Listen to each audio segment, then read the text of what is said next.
അമൃത് Veni hair elixir presents daily news സായാഹ്ന വാർത്തകൾ powered by Pulimoottil silks KSFE. എന്താ ഒരു മൂഡ് ഓഫ്? ഇപ്പൊ മുടി വല്ലാതെ കൊഴിയുന്നുണ്ട്, അതാ തോന്നുന്നു. ഈസ്ട്രജന്റെയും വൈറ്റമിൻ ഡിയുടെയും കുറവാണ് മിക്ക സ്ത്രീകളുടെയും മുടി കൊഴിച്ചിലിന്റെ പ്രധാന കാരണം. അമൃത് Veni hair elixir for women സ്ത്രീകളുടെ മുടിയുടെ വളർച്ചയ്ക്കും ശക്തിക്കും അത്യാവശ്യമായ herbal ഈസ്ട്രജനാലും vitamin ഡിയാലും സമ്പുഷ്ടമാക്കിയതാണ് Amrit Veni hair elixir for women. നമസ്കാരം, ഞാൻ പ്രവീജ വിനീത്. ഡെയിലി ന്യൂസിന്റെ സായന്ന വാർത്തകളിലേക്ക് സ്വാഗതം. ഇന്ന് ജനുവരി 15 ബുധനാഴ്ച.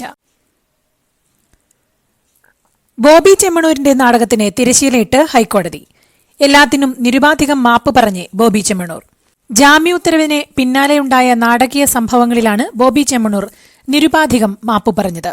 മറ്റ് തടവുകാരുടെ പ്രശ്നങ്ങൾ ഉള്ളതുകൊണ്ടല്ല ജയിലിൽ നിന്ന് ഇറങ്ങാതിരുന്നതെന്നും കോടതിയോട് ബഹുമാനം മാത്രമാണുള്ളതെന്നും ഒരാളെയും വിഷമിപ്പിക്കാൻ ഉദ്ദേശിച്ചിട്ടില്ലെന്നും ഏതെങ്കിലും തരത്തിൽ വേദനിച്ചിട്ടുണ്ടെങ്കിൽ മാപ്പ് ചോദിക്കുകയാണെന്നും ഭാവിയിൽ സംസാരിക്കുമ്പോൾ ശ്രദ്ധിക്കുമെന്നും ബോബി ചെമ്മണൂർ പറഞ്ഞു. കോടതി സ്വമേധയാ എടുത്ത കേസ് പരിഗണിച്ച ജസ്റ്റിസ് PV കുഞ്ഞികൃഷ്ണന്റെ മുൻപിൽ അദ്ദേഹത്തിന്റെ അഭിഭാഷകനാണ് ക്ഷമാപണം നടത്തിയത്. ഇതോടെ ക്ഷമാപണം സ്വീകരിച്ച കോടതി ഈ കേസിലെ തുടർ നടപടികൾ അവസാനിപ്പിച്ചു. നടി ഹണി റോസിന്റെ ലൈംഗിക അധിക്ഷേപ പരാതിയിൽ ജാമ്യം കിട്ടിയിട്ടും ഇന്നലെ പുറത്തിറങ്ങാതിരുന്ന ബോബി ചെമ്മണൂരിനെതിരെ കടുത്ത വിമർശനമാണ് ഹൈക്കോടതി ഉയർത്തിയിരുന്നത്. വേണ്ടിവന്നാൽ ബോബി ചെമ്മണൂരിന്റെ ജാമ്യം റദ്ദാക്കുമെന്നും ഹൈക്കോടതി പറഞ്ഞിരുന്നു.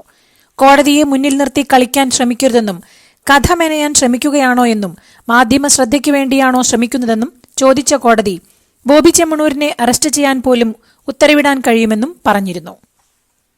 ജാമ്യം കിട്ടിയിട്ടും ജയിലിൽ തുടർന്ന വ്യവസായി ബോബി ചെമ്മണൂർ ഹൈക്കോടതി നടപടിയെടുത്തേക്കുമെന്ന സ്ഥിതി വന്നതോടെയാണ് ജയിലിന് പുറത്തിറങ്ങിയത്.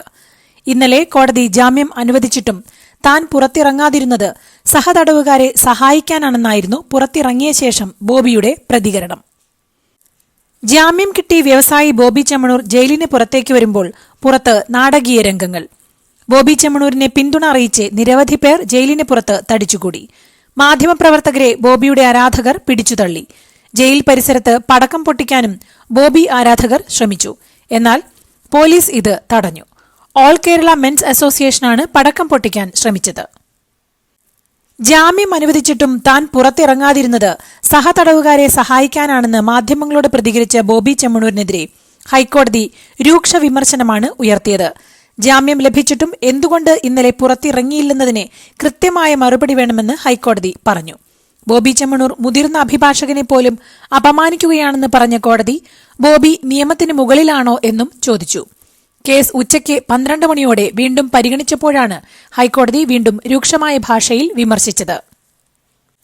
കോടതിയെ പ്രകോപിപ്പിക്കരുതെന്ന് ബോബി ചെമ്മണൂരിനോട് രാഹുൽ ഈശ്വർ. ജാമ്യം ലഭിച്ചതിന് പിന്നാലെ ജയിൽ മോചിതനാവാൻ കാലതാമസമുണ്ടാക്കിയ സംഭവത്തിലാണ് രാഹുലിന്റെ ഉപദേശം. കോടതിയെ പ്രകോപിപ്പിക്കുന്നത് ദൂരവ്യാപകമായ അപകടമുണ്ടാക്കുമെന്നും രാഹുൽ തന്റെ യൂട്യൂബ് ചാനലിലെ വ്ളോഗിൽ പറഞ്ഞിരുന്നു. ഗവർണറുടെ നയപ്രഖ്യാപന പ്രസംഗത്തോടെ നിയമസഭാ സമ്മേളനത്തിന് വെള്ളിയാഴ്ച തുടക്കമാകും.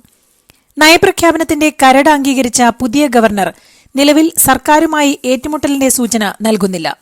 വന നിയമ ഭേദഗതി ബിൽ ഈ സമ്മേളനത്തിൽ വരുന്നില്ലെങ്കിലും ഇതടക്കമുള്ള വിവാദ വിഷയങ്ങൾ ചർച്ചയാകും. കോൺഗ്രസ് നേതാവ് ആര്യാടൻ മുഹമ്മദിനെതിരെ രൂക്ഷ വിമർശനവുമായി PV അൻവർ. ആര്യാടൻ ഷൌക്കത്ത് നിലമ്പൂരിൽ എപ്പോഴെങ്കിലും വന്നുപോകുന്ന ആളാണെന്നും വനംവകുപ്പുമായി ബന്ധപ്പെട്ട വിഷയങ്ങളിൽ താൻ ഇടപെട്ടില്ലെന്ന് പറയുന്നത് സ്ഥിരമായി നാട്ടിലില്ലാത്തതുകൊണ്ടാണെന്നും അൻവർ കുറ്റപ്പെടുത്തി. നാട്ടിൽ നടക്കുന്ന കാര്യങ്ങളൊന്നും ആര്യാടൻ ഷൌക്കത്ത് അറിയുന്നില്ലെന്നും അദ്ദേഹം പറഞ്ഞു.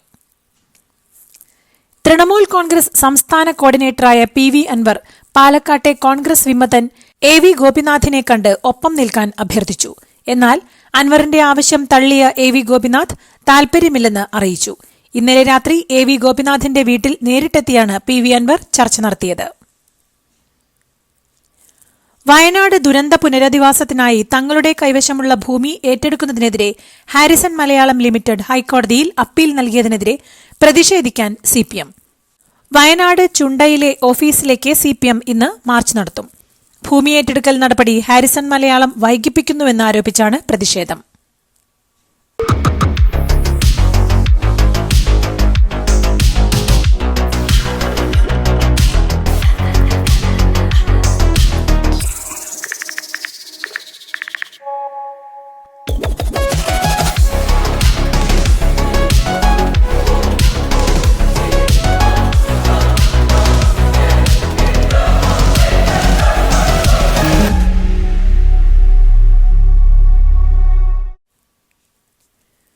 മുഖ്യമന്ത്രിയെ പടനായകനെന്ന് പുകഴ്ത്തി വീണ്ടും പാട്ട്.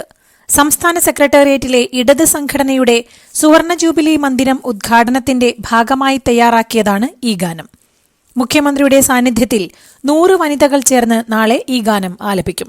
ധനകാര്യവകുപ്പ് മന്ത്രിയുടെ ഓഫീസിലെ ജീവനക്കാർ പൂവത്തൂർ ചിത്രസേനൻ രചിച്ച ഗാനത്തിന് നിയമവകുപ്പിലെ അസിസ്റ്റന്റ് സെക്രട്ടറി വിമലാണ് സംഗീതം നൽകിയത്. സംസ്ഥാനത്ത് മോട്ടോർ വാഹന വകുപ്പിന്റെ ചെക്ക് പോസ്റ്റുകൾ നിർത്തലാക്കാൻ നീക്കം. ചെക്ക് പോസ്റ്റ് വഴി വ്യാപകമായി കൈക്കൂലി വാങ്ങുന്നുവെന്ന വിജിലൻസ് കണ്ടെത്തലിന്റെ അടിസ്ഥാനത്തിലാണ് ആലോചന. GST വകുപ്പുമായി സഹകരിച്ചുകൊണ്ടുള്ള പുതിയ പരിശോധനയ്ക്കുള്ള ശുപാർശ ഗതാഗത കമ്മീഷണർ സർക്കാരിനെ സമർപ്പിക്കും. പാണക്കാട് സാദിഖ് അലി ശിഹാബ് തങ്ങളെക്കുറിച്ചുള്ള പ്രസംഗത്തിലെ പരാമർശത്തിൽ ഖേദം പ്രകടിപ്പിച്ച് സമസ്ത നേതാക്കൾ. പാണക്കാട്ട് നടന്ന ചർച്ചയിലെ തീരുമാനമാണ് മലപ്പുറത്ത് വാർത്താസമ്മേളനത്തിൽ പറഞ്ഞതെന്നും എന്നാൽ ഐക്യത്തിനുവേണ്ടി ഖേദപ്രകടനം നടത്തുകയാണെന്നും നേതാക്കൾ പറഞ്ഞു. ഉമർ ഫൈസി മുക്കം, ഹമീദ് ഫൈസി അമ്പലക്കടവ്, സത്താർ പന്തല്ലൂർ എന്നിവരാണ് ഖേദം പ്രകടിപ്പിച്ച് സംയുക്തമായി വാർത്താക്കുറിപ്പ് പുറത്തിറക്കിയത്. വിദ്വേഷ പരാമർശ കേസിൽ PC ജോർജിന് മുൻകൂർ ജാമ്യം. കോട്ടയം സെഷൻസ് കോടതിയിലാണ് മുൻകൂർ ജാമ്യം അനുവദിച്ചത്. ചാനൽ ചർച്ചയ്ക്കിടെ നടത്തിയ വിദ്വേഷ പരാമർശത്തിൽ PC ജോർജിനെതിരെ ഈരാറ്റുപേട്ട പോലീസ് കേസെടുത്തിരുന്നു. മതസ്പർദ്ധ വളർത്തൽ, കലാപാഹ്വാനം തുടങ്ങിയ വകുപ്പുകളാണ് ചുമത്തിയത്. ജനുവരി 6-ന് PC ജോർജ് ഒരു ചാനൽ ചർച്ചയിൽ മുസ്ലിം വിരുദ്ധ പരാമർശങ്ങൾ നടത്തിയെന്ന പരാതിയിലാണ് കേസെടുത്തത്. അന്തരിച്ച CPM നേതാവ് MM ലോറൻസിന്റെ മൃതദേഹം മെഡിക്കൽ പഠനത്തിന് വിട്ടുകൊടുക്കാനുള്ള ഉത്തരവിനെതിരെ മകൾ ആശാ ലോറൻസ് നൽകിയ അപ്പീൽ സുപ്രീംകോടതി തള്ളി. എല്ലാ വശവും പരിശോധിച്ചാണ് ഹൈക്കോടതി നടപടി എന്ന് കോടതി പറഞ്ഞു. ക്രിസ്തുമത വിശ്വാസികൾക്ക് മൃതദേഹം മെഡിക്കൽ പഠനത്തിന് നൽകുന്നതിൽ വിലക്കില്ലല്ലോ എന്ന് ചോദിച്ചുകൊണ്ടായിരുന്നു കോടതി അപ്പീൽ തള്ളിയത്. കൊണ്ടോട്ടിയിൽ നവവധു ആത്മഹത്യ ചെയ്ത സംഭവത്തിൽ പോലീസ് ബന്ധുക്കളുടെ മൊഴിയെടുത്തു. ഭർത്താവിന്റെയും കുടുംബത്തിന്റെയും മാനസിക പീഡനമാണ് ഷഹാന മുംതാസിന്റെ ആത്മഹത്യയിലേക്ക് നയിച്ചതെന്ന് ബന്ധുക്കൾ മൊഴി നൽകി. നിറത്തെ ചൊല്ലി ഷഹാനയെ ഭർത്താവ് എപ്പോഴും കളിയാക്കിയിരുന്നതായും മരണം സംബന്ധിച്ച് രേഖാമൂലം പരാതി നൽകുമെന്നും ബന്ധുക്കൾ പറഞ്ഞു. പെരിയ ഇരട്ടക്കൊലക്കേസിൽ നിയമ പോരാട്ടത്തിനായി വീണ്ടും CPM പണപ്പിരിവ്. സ്പെഷ്യൽ ഫണ്ട് എന്ന പേരിലാണ് പെരിയ ഇരട്ടക്കൊലപാതകത്തിലെ നിയമ പോരാട്ടത്തിനായി CPM പണം പിരിക്കുന്നത്. ജില്ലയിലെ ഓരോ അംഗവും 500 രൂപ വീതം നൽകണം. ഈ മാസം ഫണ്ട് പിരിവ് പൂർത്തിയാക്കാനാണ് നിർദ്ദേശം. ശബരിമലയിൽ തിരുവാഭരണ വിഭൂഷിതനായ അയ്യപ്പനെ കാണാൻ ഇന്നു മുതൽ വെള്ളിയാഴ്ച വരെ അവസരം. ഇന്നലെ മകരവിളക്ക് ദർശനം പൂർത്തിയാക്കിയവരിൽ ബഹുഭൂരിഭാഗം പേരും സന്നിധാനത്ത് നിന്ന് മടങ്ങി. മകരവിളക്ക് തീർത്ഥാടനത്തിന്റെ ഭാഗമായി ശബരിമലയിൽ എത്തിയ ഭക്തരുടെ എണ്ണം 14 ലക്ഷം കടന്നതായി ദേവസ്വം അറിയിച്ചിട്ടുണ്ട്. കരുളായി വനത്തിൽ ആദിവാസി യുവാവ് കാട്ടാനാക്രമണത്തിൽ കൊല്ലപ്പെട്ടതിന് പിന്നാലെ മൂത്തേടത്തുണ്ടായ കാട്ടാനാക്രമണത്തിൽ സ്ത്രീ കൊല്ലപ്പെട്ടു. ഉച്ചക്കുളം ഊരിലെ കരിയന്റെ ഭാര്യ സരോജിനിയാണ് ബുധനാഴ്ച രാവിലെ മരിച്ചത്. പസഫിക് സമുദ്രത്തിൽ ലാനിനയുടെ സൂചനയെന്ന് കാലാവസ്ഥാ വിദഗ്ധർ. അറബിക്കടലിൽ ആഗോള മഴപ്പാത്തിയുടെ സാന്നിധ്യമുണ്ട്. മാലിദ്വീപിനും ഭൂമധ്യരേഖയ്ക്കും സമീപം ചക്രവാത ചുഴിയുണ്ടെന്നും കാലാവസ്ഥാ വിദഗ്ധർ മുന്നറിയിപ്പ് നൽകി. മോൾക്ക് ബർത്ത്ഡേ ഗിഫ്റ്റ് വാങ്ങണ്ടേ? ഷോപ്പിൽ കൊണ്ടുപോയി ഇഷ്ടമുള്ളത് വാങ്ങിക്കൊടുക്കാം. അപ്പൊ ഏട്ടൻ വരുന്നുണ്ടോ? ഗിഫ്റ്റ് കാർഡ് വരും. അതെ, ഓരോ ചിട്ടിയിലും ഒരാൾക്ക് 5000 രൂപയുടെ ഗിഫ്റ്റ് കാർഡ് സമ്മാനം. മെഗാ സമ്മാനമാണെങ്കിലോ പുതുപുത്തൻ ബെൻസ് കാർ. 2ാം സമ്മാനം ഇന്നോവ ക്രിസ്റ്റ, അതും 17 ഇത്തവണ സമ്മാനങ്ങളുടെ നക്ഷത്ര തിളക്കവുമായി KSFE ഗാലക്സി ചിട്ടികൾ. സൗദിയിലെ റിയാദ് ഇസ്കാനിലെ ജയിലിൽ കഴിയുന്ന കോഴിക്കോട് ഫറൂഖ് കോടമ്പുഴ സ്വദേശി മച്ചിലകത്ത് അബ്ദുൾ റഹീമിന്റെ മോചനവുമായി ബന്ധപ്പെട്ട കേസ് വീണ്ടും മാറ്റിവെച്ചു. സൂക്ഷ്മ പരിശോധനയ്ക്കും കൂടുതൽ പഠനത്തിനും സമയം ആവശ്യമാണെന്നാണ് കോടതി അറിയിച്ചത്. കാർ വാങ്ങുന്നതിന് മുൻപ് പാർക്കിംഗ് സ്ഥലത്തിന്റെ ലഭ്യത തെളിയിക്കാൻ വ്യക്തികളോട് ആവശ്യപ്പെടുന്ന സുപ്രധാന നിർദ്ദേശം മഹാരാഷ്ട്ര സർക്കാർ പരിഗണിക്കുന്നതായി റിപ്പോർട്ട്. നഗരപ്രദേശങ്ങളിലെ വർദ്ധിച്ചുവരുന്ന വാഹനത്തിരക്കിന്റെ പ്രശ്നം പരിഹരിക്കാൻ ലക്ഷ്യമിട്ടുള്ളതാണ് നടപടി. അരവിന്ദ് കെജ്രിവാളിനെ ഖലിസ്ഥാൻ അനുകൂലികളുടെ ഭീഷണിയെന്ന് ഇന്റലിജൻസ് മുന്നറിയിപ്പ്. ഇതേ തുടർന്ന് കെജ്രിവാളിന്റെ സുരക്ഷ ശക്തമാക്കി. മദ്യനയക്കേസിൽ ദില്ലി മുൻ മുഖ്യമന്ത്രി അരവിന്ദ് കെജ്രിവാളിനെ വിചാരണ ചെയ്യാൻ ഇഡിക്ക് അനുമതി നൽകി കേന്ദ്ര ആഭ്യന്തര മന്ത്രാലയം. ആം ആദ്മി പാർട്ടി ദേശീയ കൺവീനർ അരവിന്ദ് കെജ്രിവാൾ ഇന്ന് നാമനിർദ്ദേശ പത്രിക സമർപ്പിക്കും. വരാനിരിക്കുന്ന ദില്ലി നിയമസഭാ തെരഞ്ഞെടുപ്പിൽ ദില്ലി നിയോജകമണ്ഡലത്തിൽ നിന്നാണ് അരവിന്ദ് കെജ്രിവാൾ മത്സരിക്കുന്നത്.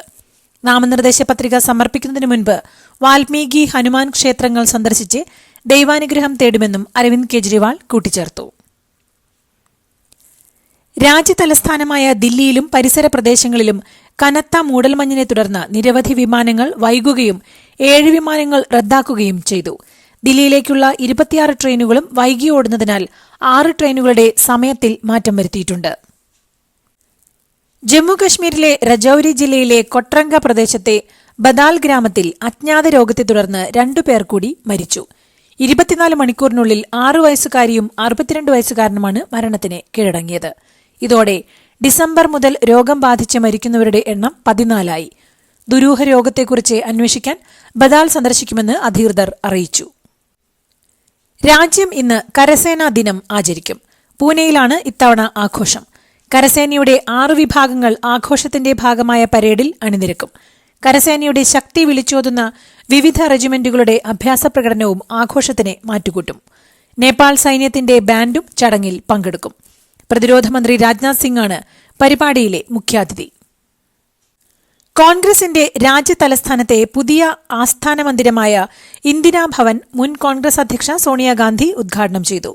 ഇന്ന് രാവിലെ 9-നായിരുന്നു ഉദ്ഘാടന ചടങ്ങ്. രാമക്ഷേത്രം നിർമ്മിച്ചതിനു ശേഷമാണ് ഇന്ത്യയ്ക്ക് യഥാർത്ഥ സ്വാതന്ത്ര്യം ലഭിച്ചതെന്ന RSS തലവൻ മോഹൻ ഭാഗവതിന്റെ പരാമർശത്തെ വിമർശിച്ച് കോൺഗ്രസ് നേതാവ് രാഹുൽ ഗാന്ധി. 1947 ഇന്ത്യയ്ക്ക് സ്വാതന്ത്ര്യം ലഭിച്ചില്ലെന്ന ഭാഗവതിന്റെ വാദം എല്ലാ ഇന്ത്യക്കാരെയും അനാദരിക്കുന്നതാണെന്ന് രാഹുൽ വ്യക്തമാക്കി. ദില്ലിയിൽ കോൺഗ്രസിന്റെ പുതിയ ആസ്ഥാന മന്ദിരമായ ഇന്ദിരാഭവൻ ഉദ്ഘാടനം ചെയ്ത ശേഷം പാർട്ടി പ്രവർത്തകരെ അഭിസംബോധന ചെയ്യുകയായിരുന്നു രാഹുൽ ഗാന്ധി. തദ്ദേശീയമായി നിർമ്മിച്ച 2 മുൻനിര കപ്പലുകളും 1 അന്തർവാഹിനിയും രാജ്യത്തിന് സമർപ്പിച്ച് പ്രധാനമന്ത്രി നരേന്ദ്രമോദി. മിസൈൽ നശീകരണ കപ്പലുകളായ INS സൂറത്ത്, stealth യുദ്ധക്കപ്പലായ INS Nilgiri, അന്തർവാഹിനി INS Vagsheer എന്നിവയാണ് കമ്മീഷൻ ചെയ്തത്. ലോസ് ഏഞ്ചലസിൽ നാശം വിതച്ച മാരകമായ കാട്ടുതീയെ തുടർന്ന് ഓസ്കാർ അവാർഡ് ദാന ചടങ്ങ് റദ്ദാക്കിയേക്കാമെന്ന സൂചന നൽകി റിപ്പോർട്ടുകൾ പുറത്ത്. ഓസ്കാറിന്റെ 96 വർഷത്തെ ചരിത്രത്തിൽ ആദ്യമായാണ് ഇത്തരത്തിലുള്ള സംഭവം. ഇതോടുകൂടി ഇന്നത്തെ ഡെയിലി ന്യൂസ് സായന്ന വാർത്തകൾ സമാപിക്കുന്നു. ഡെയിലി ന്യൂസിനു വേണ്ടി വാർത്തകൾ വായിച്ചത് പ്രവീജ വിനീത്. ഡെയിലി ന്യൂസ് ലൈവ്.in വാർത്തകൾ വിരൽ തുമ്പിൽ.